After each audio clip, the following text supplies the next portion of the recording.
অতর্কিতভাবে দুইটা মোটরসাইকেল এসে তাদেরকে কুপিয়ে আহত করে। একজনের পিছনে আঘাত লাগে, একদম মেইন যে রগ আছে রগটা কেটে যায়। ঘটনা ঘটেছে এখানে চন্দ্রিমা মেইন রোডে। এই মেইন রোডেই হচ্ছে মুরগির দোকান করতো বিপ্লব নামে একজন, সে আর তার বন্ধু আজকে রাসেল এখানে নিহত হয়ে গেছে আনফরচুনেটলি। আর বিপ্লব আহত অবস্থায় আছে। রাসেল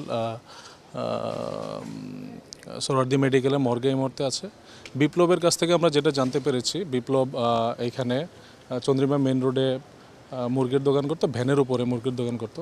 তার সাথেই এই মুরগির দোকান করা নিয়ে আপনার এখানে পেপারবাবুর সাথে আধিপত্য নিয়ে দ্বন্দ্ব, মুরগির ব্যবসায় এখানে একজন আরেকজনকে বসতে দিবে না, এ নিয়ে কিছুদিন পূর্ব থেকেই একজন আরেকজনকে হুমকি দিয়ে আসছিল। তো পেপারবাবু কিছুদিন আগে একটা হুমকি দেয় যে আমি তোকে দেখে নিব।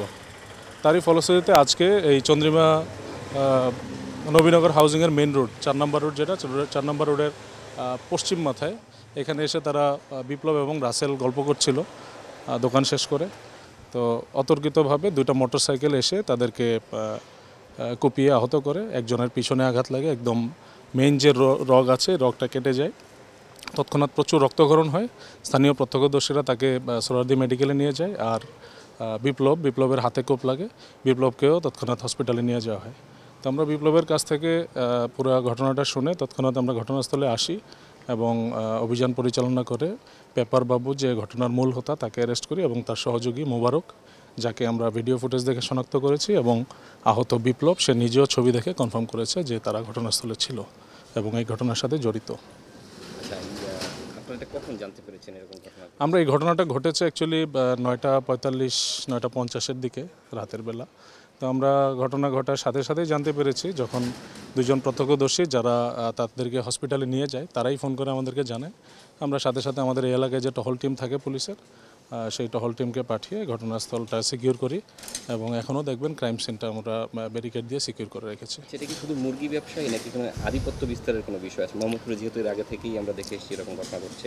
জি, মেনলি আসলে মুরগি ব্যবসাকে কেন্দ্র করেই তাদের মধ্যে যে সমস্যাটা সেটা তৈরি হয়েছে। এটা হচ্ছে আমাদের যে ভিকটিম আহত, তার জবানবন্দিতেই এটা আমরা পেয়েছি। আর আধিপত্য বিস্তার বা অন্যান্য কোনো গ্রুপের মধ্যে যে সংঘর্ষের ইস্যুগুলো আছে সেগুলো নিয়ে আমরা খতিয়ে দেখছি। যদি কোনো রকম ইস্যু পাই আমরা, তাহলে ওই যে দুই গ্রুপগুলো বা অন্যান্য বিভিন্ন যেসব অ্যাক্টিভ গ্রুপ যেখানে আধিপত্য নিয়ে রেগুলারই সংঘর্ষে লিপ্ত হয় তাদেরকে আমরা আইনের আওতায় আনবো। আচ্ছা, পরিবারের সঙ্গে কথা হয়েছে কিনা? পরিবারের সঙ্গে কথা হয়েছে, তারা মামলা করার জন্য থানায় আসছে। মামলা হওয়ার বিষয়টি প্রক্রিয়াধীন।